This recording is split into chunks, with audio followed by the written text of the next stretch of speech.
আসসালামু আলাইকুম প্রিয় দর্শক শ্রোতা, আজ আমরা আলোচনা করব কারবালার ইতিহাসে ফুরত নদীর পানি অবরোধের ভয়াবহতা ও আশুরার দিন শাহাদাতের চূড়ান্ত নির্মমতার এক করুণ ইতিহাস নিয়ে। কারবালার হৃদয়বিদারক ঘটনা ইসলামের ইতিহাসে এক গভীর শোকাবহ অধ্যায়, যা আজও মুসলিম উম্মাকে গভীরভাবে শোকাহত করে। এই ঘটনার মূল কেন্দ্রে ছিল ফোরাত নদীর পানি অবরোধ, যা ইমাম হুসেন রাদিয়াল্লাহু আনহু, তার পরিবার এবং সঙ্গীদের জন্য এক মর্মান্তিক পরিণতির দিকে নিয়ে গিয়েছিল। ফুরাত নদীর পানি অবরোধের ফলে ইমাম হুসেন রাদিয়াল্লাহু আনহু, তার পরিবার, শিশু, নারী এবং সঙ্গীরা ৩ দিন ধরে এক ফোঁটা পানিও পাননি। কারবালার উত্তপ্ত মরুভূমিতে পানির অভাবে তাদের শরীর নিস্তেজ হয়ে পড়ে। মরুভূমির বালি ও গরম বাতাস তাদের কষ্টকে আরও বাড়িয়ে তোলে। পিপাসার তীব্রতায় তাদের মুখ শুকিয়ে গিয়েছিল, জিহ্বা তালুর সাথে লেগে গিয়েছিল। পানির অভাবে রাতের ঘুম হারাম হয়ে গিয়েছিল। শিশুরা তৃষ্ণায় ক্রন্দন করছিল এবং মায়েরা তাদের শান্ত করতে পারছিল না।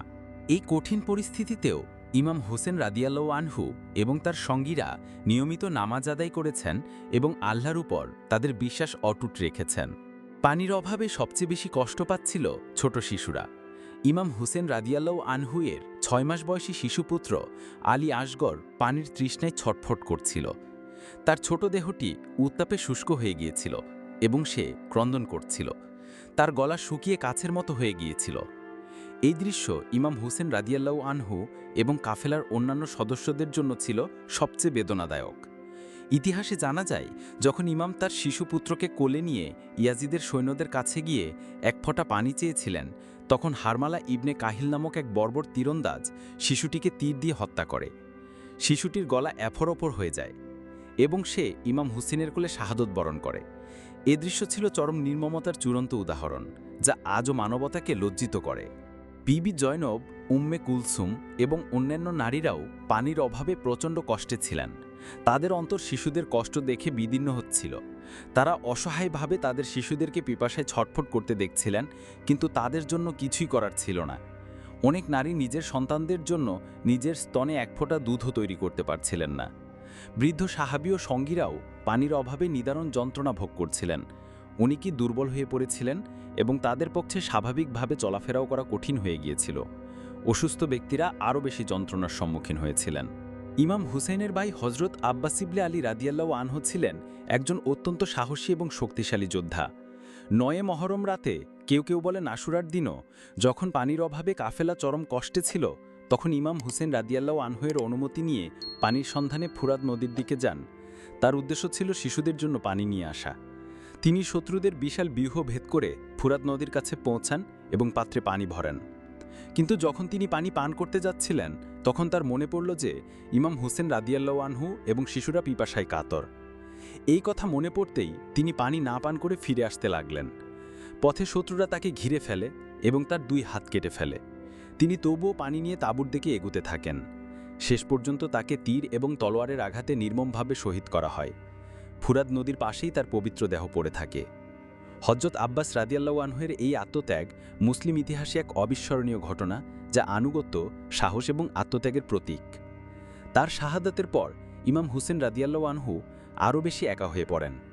যদিও পানির অভাব ছিল অমানবিক এবং শারীরিক কষ্ট ছিল চরম, ইমাম হুসেন রাদিয়াল্লাহু আনহু এবং তার সঙ্গীরা তাদের আদর্শ থেকে এক চুলও বিচ্যুত হননি। তারা বিশ্বাস করতেন যে ইয়াজিদের অন্যায় শাসনের বিরুদ্ধে দাঁড়ানো তাদের নৈতিক ও ধর্মীয় কর্তব্য। তারা মরেও অন্যায়ের কাছে মাথা নত না করার প্রতিজ্ঞা করেছিলেন। তাদের এই দৃঢ়তা ছিল ইসলামের প্রকৃত শিক্ষা এবং নীতির প্রতি তাদের অবিচল আনুগত্যের প্রমাণ। তারা জানতেন যে তাদের এই আত্মত্যাগ ইসলামের ভবিষ্যৎকে বাঁচিয়ে রাখবে। 10ই মহরম আশুরার দিন ইমাম হুসেন রাদিয়াল্লাহু আনহু এবং তার ক্ষুদ্র কাফেলার উপর ইয়াজিদের সেনাবাহিনী চূড়ান্ত আক্রমণ চালায়। ভোরের আলো ফোটার সাথে সাথেই ইয়াজিদের সৈন্যরা আক্রমণের জন্য প্রস্তুত হয়। ইমাম হুসেন রাদিয়াল্লাহু আনহু তার সঙ্গীদের একত্র করে শেষ উপদেশ দেন এবং তাদের প্রতি আল্লাহর পথে অবিচল থাকার আহ্বান জানান। তিনি তাদের বলেন যে যারা যেতে চায় তারা যেন চলে যায়, কারণ তাদের উপর কোনো জোর নেই এবং রাত তাদেরকে আশ্রয় দিয়েছে। কিন্তু তার সঙ্গীরা তাকে ছেড়ে যেতে অস্বীকার করেন এবং তার পাশে থেকে শাহাদত বরণ করার অঙ্গীকার করেন। তাদের প্রত্যেকেই শপথ নেয় যে তারা ইমামের জন্য জীবন দেবে। ইয়াজিদের সেনাবাহিনীতে ছিল অন্তত ৩০,০০০ সৈন্য, আর ইমাম হোসেন রাদিয়াল্লাহু আনহু এর সাথে ছিল মাত্র ৭২ জন সঙ্গী, যাদের মধ্যে শিশু এবং বৃদ্ধও ছিলেন। এই অসম যুদ্ধে ইমাম হোসেন রাদিয়াল্লাহু আনহু এবং তার সঙ্গীরা চরম সাহসিকতার সাথে যুদ্ধ করেন। পানির অভাবে শরীর দুর্বল হয়ে গেলেও তাদের মনোবল ছিল অটুট। তারা একে একে শাহাদত বরণ করেন। তাদের প্রত্যেকেই জানতেন যে তাদের মৃত্যু নিশ্চিত, কিন্তু তারা ইসলামের জন্য নিজের জীবন উৎসর্গ করতে প্রস্তুত ছিলেন। তাদের মধ্যে ছিলেন মহানবী সাল্লাল্লাহু আলাইহি ওয়াসাল্লামের পরিবারের সদস্যরা, যেমন আলী আকবর, কাসিম ইবনে হাসান, ইমাম হাসানের অল্প বয়সী পুত্র এবং অন্যান্য সাহাবী ও অনুসারীরা। তাদের প্রত্যেকেই অসীম সাহসিকতার সাথে যুদ্ধ করেছেন এবং শাহাদতকে আলিঙ্গন করেছেন। আজ এ পর্যন্তই। ইনশাল্লাহ খুব শীঘ্রই আপনাদের মাঝে পঞ্চম পর্ব নিয়ে হাজির হব। যদি আমার ভিডিওটি ভালো লেগে থাকে, অবশ্যই আমার চ্যানেলটি সাবস্ক্রাইব করে পাশে থাকবেন। ধন্যবাদ।